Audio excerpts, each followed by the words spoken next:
everyone. AJ and Donna here, back with you.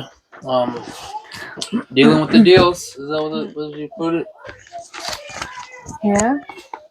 Real with the deals? Getting real with the Getting deals. real with the deals. Okay. We thought of that one. Well, she thought of that one after we made it, the last one. So we were just thinking about something. Ephesians 5, verse 22. A lot of people like to use this to get what they want out of life. Men specifically, they don't want to own up and be a man, but yet get everything that they want. It says, for wives, this means submit to your husbands as to the Lord. They never think about what comes next. Verse 25 says, for husbands, this means love your wives just as Christ loved the church. And it speaks numbers because many men, further on it says, Ephesians 5:28 says, in the same way, husbands ought to love their wives as they love their own bodies. For a man who loves his wife actually shows love for himself. No one hates his own body, but feeds and cares for it, just as Christ cares for the church. So with that being said,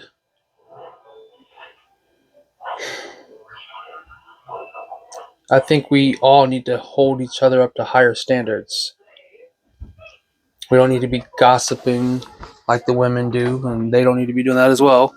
But what really irks my nerve is when a friend, a coworker, a family member might point out an attractive woman, and it hurts me. But I try to be not worldly, but try to get it, fit along. But really, I know I shouldn't be doing these things. My kids are out there banging on something. It's so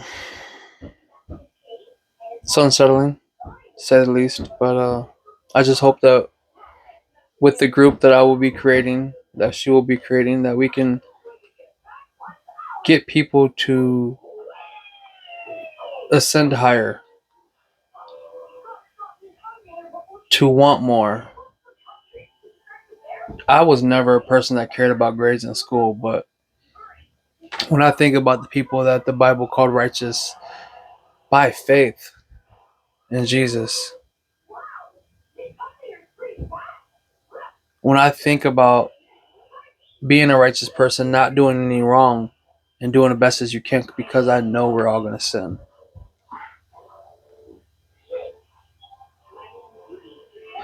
I think of it as a competition. Like, if he can do it, I can. That's literally that's how I see it. Would you like to add a little something? Here, baby.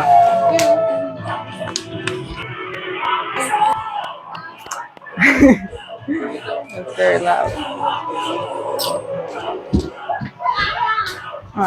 There's the other one. What do you need? Okay,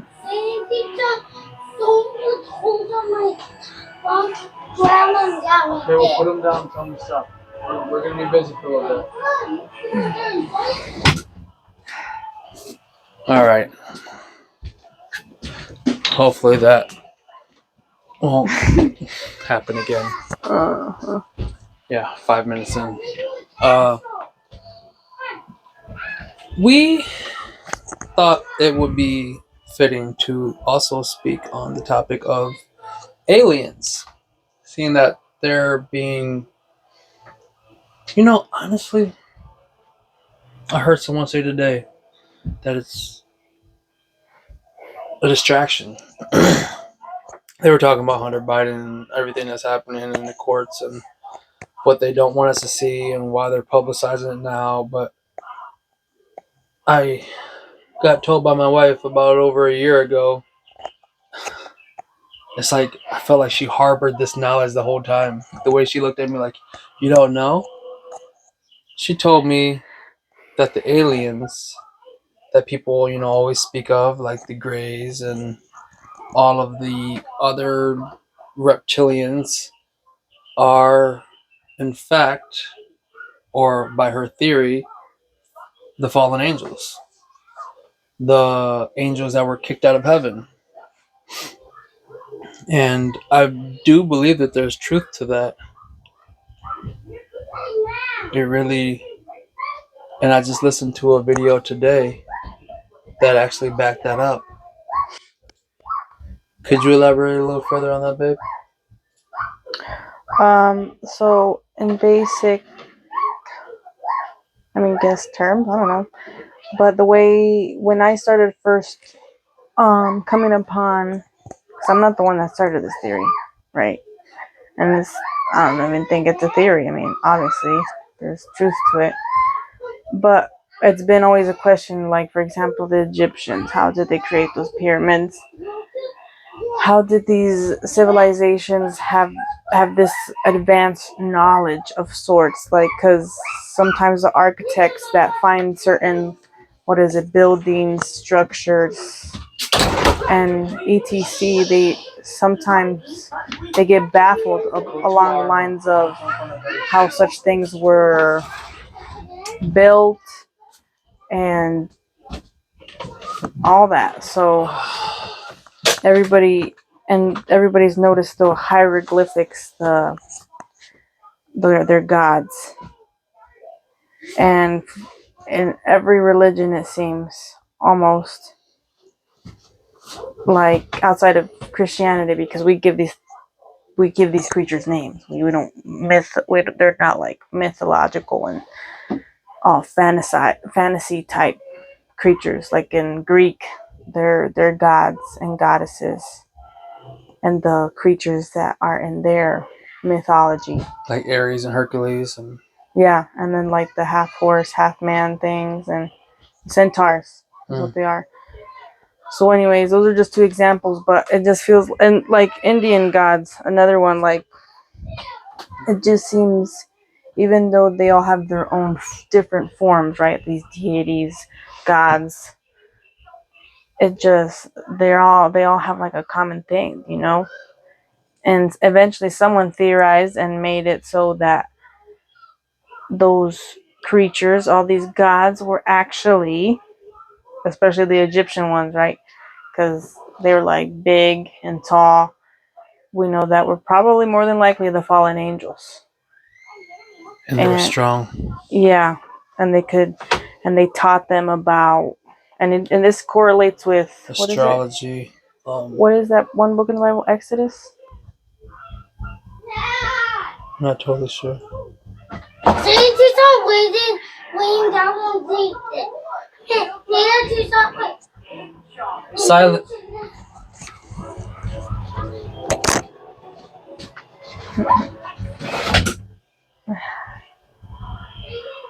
Just a typical week. Yeah, so I started seeing multiple people, multiple things, started like correlating all these things together, saying that they were the fallen angels. Like a lot of those gods were the fallen angels, and the product of said angels having sexual intercourse with human women, the Nephilim.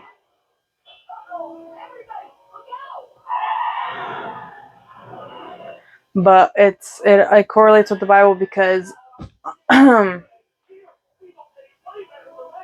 Exodus talks about the book of Noah and how it was going on in those times, and how God sent the flood to wash everything clean because of said happenings, sin.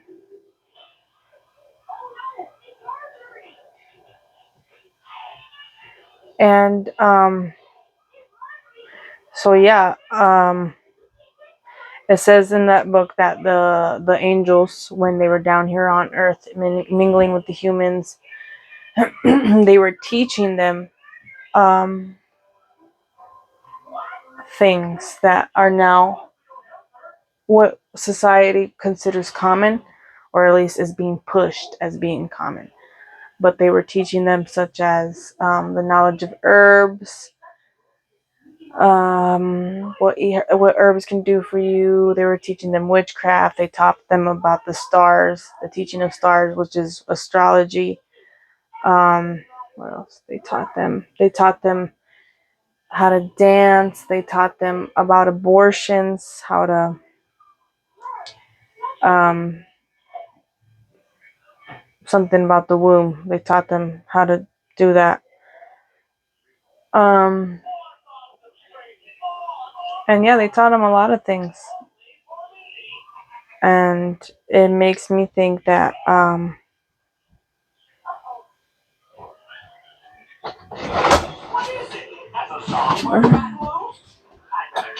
what? So like we go back to what the two trees that were in the garden. It was like the tree of life and the tree of knowledge of good and evil, Yes. right? Yes. So that's basically what the angels taught the humans, essentially. And that's what I'm saying. Like those Egyptian gods and all these other things that these other cultures and stuff worship. I gotta go in deep It feels on like it essentially leads to the fallen angels and the teachings of what they did when they were here on Earth. of the devil. Really, all of us demonic. Yeah, it And all even gets though back they're to that. factual, even though it happened, even though that they were their god, oh, this is how our ancestors did it. That doesn't mean that if our ancestors did it, if your ancestors did it, then you probably need to be broken from some curses or generational afflictions because, yeah, they did go through a lot. They, where is it? The Aztecs was it that threw the babies into the holes, and then some of them would burn them like I don't know if it was the just to Aztecs, practice but Incans. because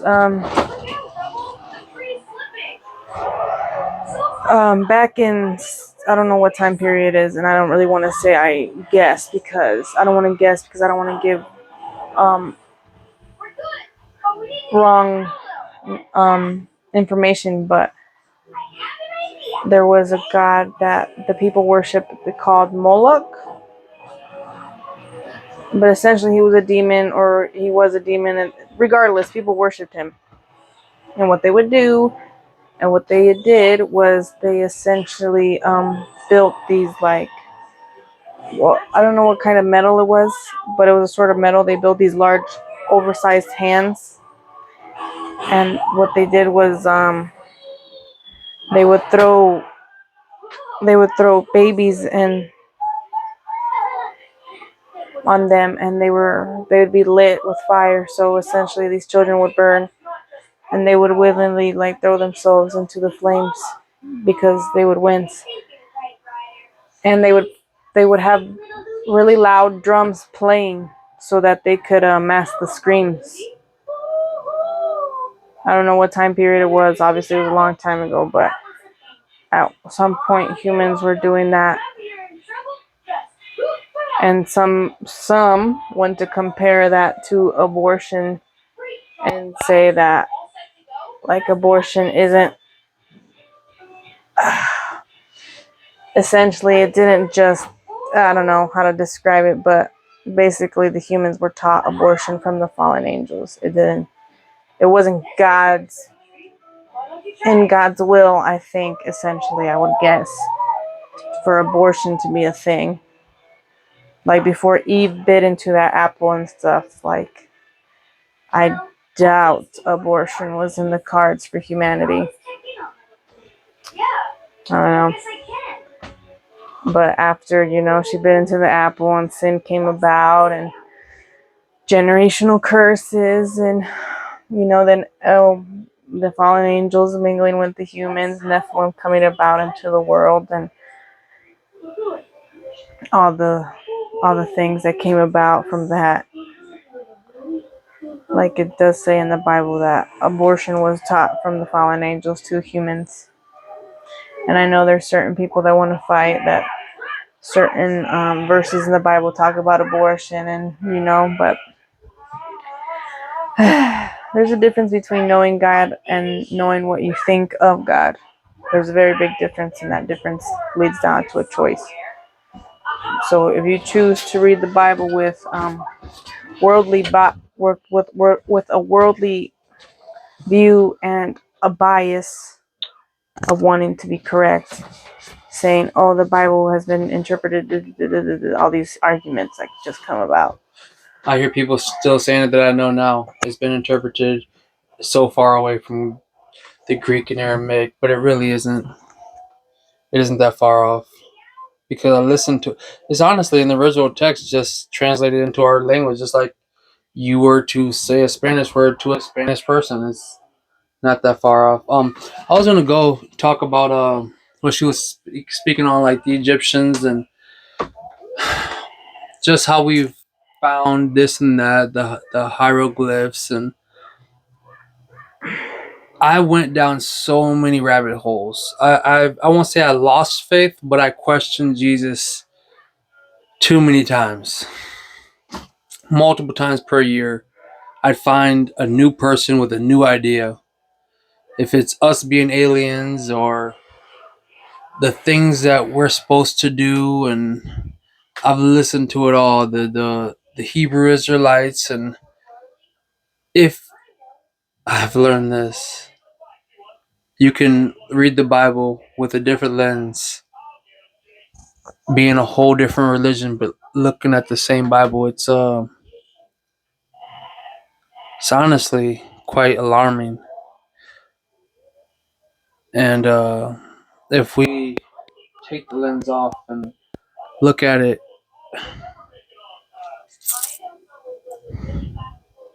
without the lens of of the United States, I guess like it's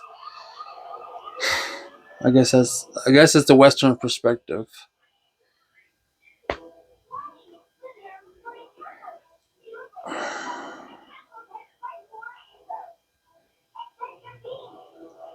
There's many things in the Bible that people think don't happen.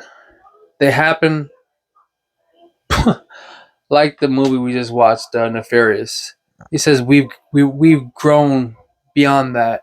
We've evolved beyond that. God is the same yesterday, today, and tomorrow. Like you can't say that we've grown beyond exorcisms or demonic possessions. And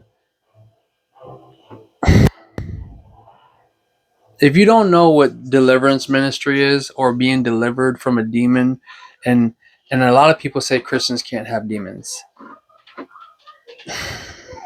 message me and I'll send you a video that says otherwise. Because Christians, pastors can have demons. A demon of religion is one. The spirit of religion. But just because it's happened doesn't mean it's right. Or like I said, I went down so many rabbit holes before I was even a Christian. Not before I was a Christian, but before I came back to the church for good. Um, I think I could help a lot of people with the questions that you may have. I've had them. I've asked them. I found the answer to them. And there's just so many. I gotta start remembering more of what I've already said in the last video. It's gonna be hard when we get 10 to 12, 30 videos down. Seeing some people episodes of 500, I'm like, ay. At that point, we'll probably be doing them every day, and we gotta find time for that. And I'm sure if we have enough funds so I don't have to work, we could do it every day. Yeah, but I was listening to Mike Signorelli, and was it Vlad? They call themselves, and who was the other one? Daniel Adams. They call themselves the Demon Slayers, and they do that. That's for sure. They are some powerful men, and that's the thing. You yourself can be a powerful man or woman of God. You literally can. All it takes is having faith and knowing who you are and the power that you hold. Like, you have the ability to. They say there is power in words.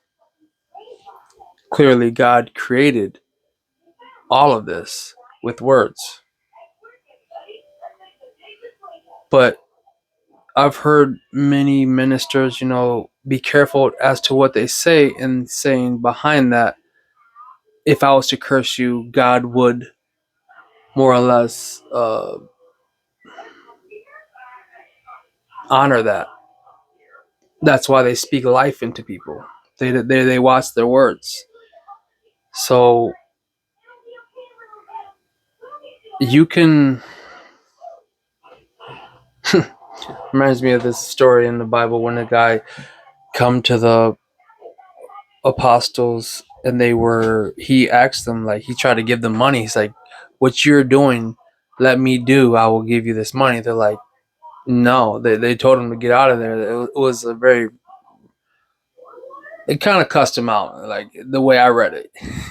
They're like, no, get out of here, we want nothing to do with you.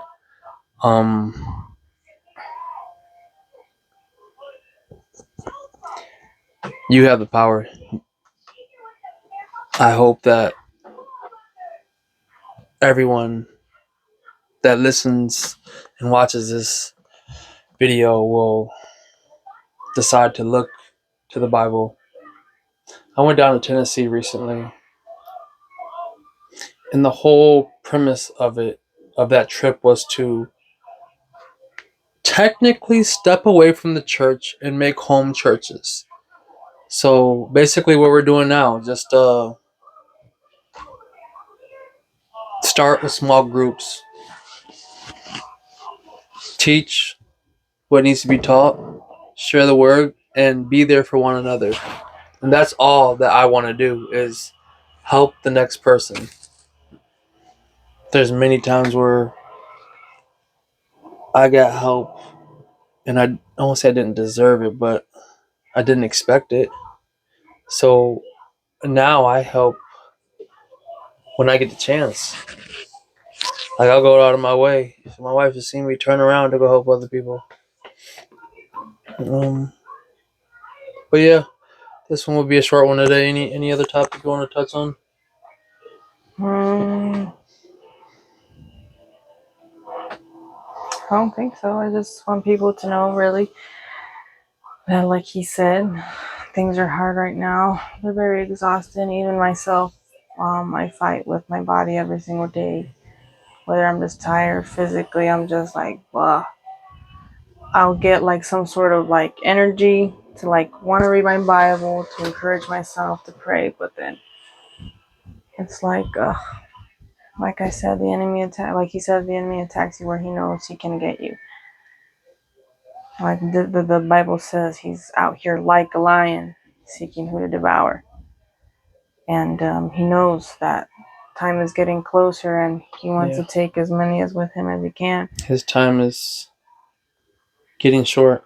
Yeah. So, but we just want to let people know that God loves you.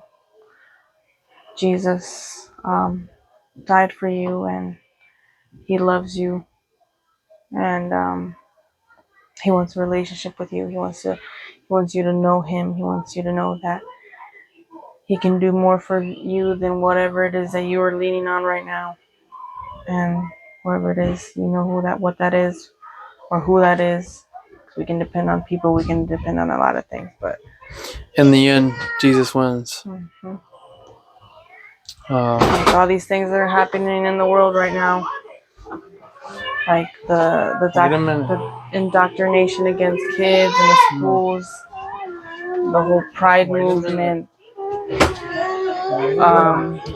the currency, the economy, the state of it, digital currency coming into place. Like, this all aligns with the Bible. Like I said, if you read the Bible with a spiritual guidance from the Holy Spirit, these things will be revealed. Yeah, all these things that's happening in the world right now. Like it's correlating into God's will. I feel not bad, but sad for people that can't see what's happening in front of us. It's like I just kind of shake my head as it happens. I'm like, wow, it's just that blatant, that obvious, and that out there.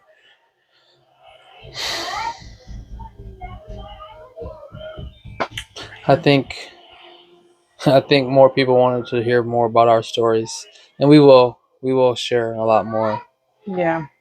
In God's timing, I want to, like he said, I want to write books about this situation. So, yeah. I am going to be starting program, a health program called 75 Hard. If anybody wants to do it with me, let me know. We can, jump in there together. But Mhm. it's gonna call a lot for you. Yeah. Essentially, I want to start a women's group. I don't know the whole details about it. All I know is that I honestly just want to do it. I don't want to think about the details. Because then it just deters me from doing it. I get too caught up in the, Hmm. like, oh, what about this and this and this and this? It's like, that's People not the are point of this. people are scared to do things, but you gotta do it while you're scared. The point is to give it to God, and God will handle it, and I can do the possible where He does the impossible. So, but yeah, I want to get a women's group getting together. So, if anybody's interested in our church, um, House of God International, Ligonier, Indiana, Yeah, come on down. You're more than welcome. It's bilingual, Spanish and we've got a Facebook English. group. You can message whenever.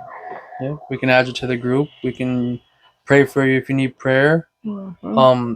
We honestly have a lot of giving back to the community. We'll be giving the kids a lot of stuff for school, Yeah, we're trying like to a get them lot of supplies. stuff. Trying to get them supplies, just give them like a memorable moment before they go back to school. Let them know that the church cares about them. The books, some of them. Yeah. Yeah. That was a donation from my sister, so shout God out to bless her. Yep, Um, that's awesome. but that's just some of the things we do. Kids days. It's really about the children, and that's the thing. That's what the government, the leaders, the people that are working against God, they know that it's all about the children. If they can change the generation before, then they don't have to worry about anything because their time is futile too. Like we're our age, 30 and up or whatever. We ain't got much time, but our kids, they want to indoctrinate them. They want to change them. And Hmm. I mean, honestly, they indoctrinated us. We had to break the mold, get out of the matrix. But Yeah, it says in the Bible that we can't ever say the day or time, right? God, whenever Jesus comes back, that's all God. But it says that what is it? That it's the most corrupted generation or something like that.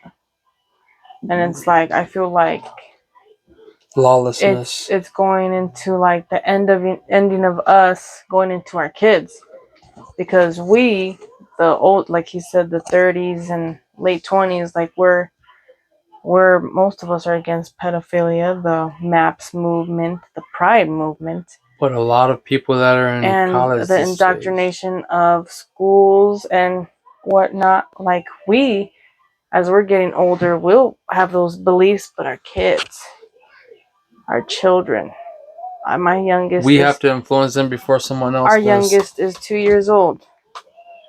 They're definitely attacking this generation, these kids at their hardest it's ever been. Like even more than us. Yeah, my Like 8-year-old we, told me that he saw the LGBT the book that everybody is talking about in school, the yellow one. Like yeah. So basically, that's what I'm saying. Like they're pushing these kids, our kids, into being that generation that the Bible talks about. Because I don't think it's us. We didn't get this bad, but our kids are getting it at full force. without a choice, before they can even think for The themselves. teenagers, even, it's in the teens now, and By the yeah, time by the time the kids that are 2 to 5 years old or 12 to 15, they'll have a whole idea of binary and choosing what you want to be, and that narrative needs to stop ASAP. Like yesterday, they're still passing laws and executive orders to come. Man, Like they know getting the children gets to God the most, because in the Bible literally, it says his God innocence. God calls us to be like children because of their innocence. Their And he says, if anyone harms them, it is better to be, what is it, tie a rope around your neck and cast into a lake. Basically, he says something about tying a millstone to your neck and throwing you in a lake. Like, imagine throwing a brick around your feet and you just drowning. God says you might as well do that if you're gonna hurt his kids. And we have out here children being hurt, and what did they say, 80,000 children missing at the border, documented. Come on now, they don't even have to steal children anymore. Well, we gotta attend to ours. God bless you. Have a great day.